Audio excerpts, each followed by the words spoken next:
मैंने clean chit दिया था कि ये प्रोजेक्ट जब लॉन्च होगा, ये कॉइन जब लॉन्च होगा तो बहुत ही हैवी डंप होगा, और मैंने प्रॉपर एग्जाम्पल के साथ बताया है।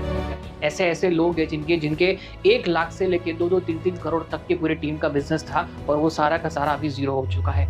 बड़े बड़े सेमिनार्स किया, बड़े बड़े इवेंट्स किया। आपको पता है उसका पैसा कहाँ से आया? वो लोगों ने थाईलैंड में इवेंट किया, दुबई इवेंट किया, जहां भी इवेंट किया, इवेंट का पैसा कहाँ से आता है? लग्जरी ऑफिस है, उसका रेंट तो आता होगा ना, फ्री में तो होता नहीं है। तो समझो, कंपनी का जो भी खर्चा है ना, वो सारा का सारा खर्चा आपके पैसों से निकल रहा है। आज कोई 3 स्टार, 5 स्टार, 7 स्टार होटल में रुक रहा है, अपनी लग्जरी दिखा रहा है ना, वो आपका पैसा है। आप जैसे एक मासूम लोगों का पैसा है।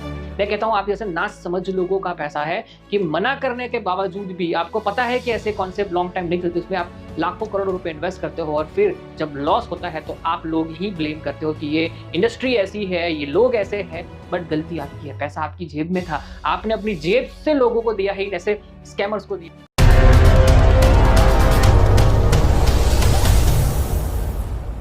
नमस्कार दोस्तों, आप सभी का स्वागत है। दोस्तों आज हम बात करने वाले हैं आपके फेवरेट टॉपिक के बारे में। दोस्तों मैंने आगे इससे पहले ऑलरेडी समझाया था कि ऐसे प्रोजेक्ट में आप इन्वेस्ट मत कीजिए, और मैंने क्लीन चिट दिया था कि ये प्रोजेक्ट जब लॉन्च होगा, ये कॉइन जब लॉन्च होगा तो बहुत ही हैवी डंप होगा, और मैंने प्रॉपर एग्जाम्पल के साथ बताया है।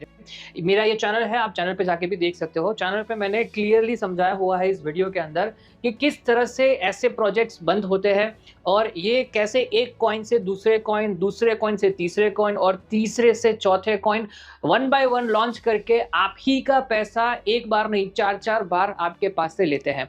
दोस्तों देखो, सबसे इंपॉर्टेंट ये है कि देखो, क्रिप्टो प्रोजेक्ट जेन्युइन होते हैं, 100% होते हैं, बट ऐसे प्रोजेक्ट जो एक से दूसरा, दूसरे से तीसरा कॉइन लॉन्च कर रहे हैं ना, मतलब समझो कहीं ना कहीं पे यहाँ पे कुछ स्कैम हो रहा है। और ये जो है, ये इंडिया का नहीं, वर्ल्ड का बहुत बड़े स्कैम्स में से ये एक स्कैम आ जाता है। बहुत लोगों ने मुझे क्रिटिसाइज किया था, बोला था कि चैनल का बंद हो जाएगा, नोटिस आएगी, लीगल नोटिस भी आई, लेकिन हमने जो बोला है वो ऑलरेडी आज हो चुका है। जितने लोगों ने मुझे बोला था कि भाविन जी आपका जो वीडियो है वो गलत है, मैं पैसा आ रहा है, आज वही लोगों का कमेंट है, वही लोगों के कॉल्स आते हैं कि सर आपने जो बोला वो सही था, हमारे पैसे डूब गए हैं। ऐसे ऐसे लोग हैं जिनके 1 लाख से लेके 2-2, 3-3 करोड़ तक की पूरी टीम का बिजनेस था, और वो सारा का सारा अभी जीरो हो चुका है। क्यों ये हुआ? Just because this is a proper, आपको पता है ये क्या है। अगर इस तरह से ऐसा होता है, स्कैम होता है, तो आपको ध्यान में रखना है, ऐसे स्कैमर्स के साथ आप काम मत कीजिए, अपलाइन के साथ काम मत कीजिए। और आपको अगर कंप्लेन करनी है 1930 पे आप कॉल करके कंप्लेन कर सकते हो, शायद गवर्नमेंट आपको कोई सपोर्ट करे। तो सबसे इंपॉर्टेंट ये है कि ऐसे प्रोजेक्ट फेल क्यों होते हैं, क्योंकि इनकमिंग और आउटगोइंग का रेशियो नहीं मैच होता है, और लोगों के पास जो है, जो रिटर्न देना है, लोगों को रिटर्न जो देना होता है ना, वो रिटर्न नहीं दे पाते हैं। बड़े बड़े सेमिनार्स किए, बड़े बड़े इवेंट्स किया। आपको पता है उसका पैसा कहाँ से आया? वो लोगों ने थाईलैंड में इवेंट किया, दुबई इवेंट किया, जहां भी इवेंट किया, इवेंट का पैसा कहाँ से आता है?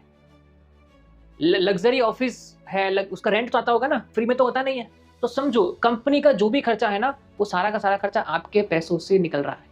आज कोई 3 स्टार, 5 स्टार, 7 स्टार होटल में रुक रहा है, अपनी लग्जरी दिखा रहा है ना, वो आपका पैसा है। आप जैसे एक मासूम लोगों का पैसा है। मैं कहता हूँ आप जैसे ना समझ लोगों का पैसा है कि मना करने के बावजूद भी आपको पता है कि ऐसे कॉन्सेप्ट लॉन्ग टाइम नहीं चलते, उसमें आप लाखों करोड़ रुपए इन्वेस्ट करते हो, और फिर जब लॉस होता है तो आप लोग ही ब्लेम करते हो कि ये इंडस्ट्री ऐसी है, ये लोग ऐसे हैं। बट गलती आपकी है, पैसा आपकी जेब में था, आपने अपनी जेब से लोगों को दिया है, ऐसे स्कैमर्स को दिया है। तो अगली बार ऐसे प्रोजेक्ट में इन्वेस्ट करने से पहले आप सोचिएगा एक बार अपने खून पसीने की मेहनत की कमाई से। और आप कौन सा और कॉन्सेप्ट कर रहे हो वो कमेंट कीजिए, और आप भी अगर कुछ अच्छा जेन्युइन कॉन्सेप्ट लॉन्च करना चाहते हो तो यहाँ पे दिए नंबर पे संपर्क जरूर कीजिए।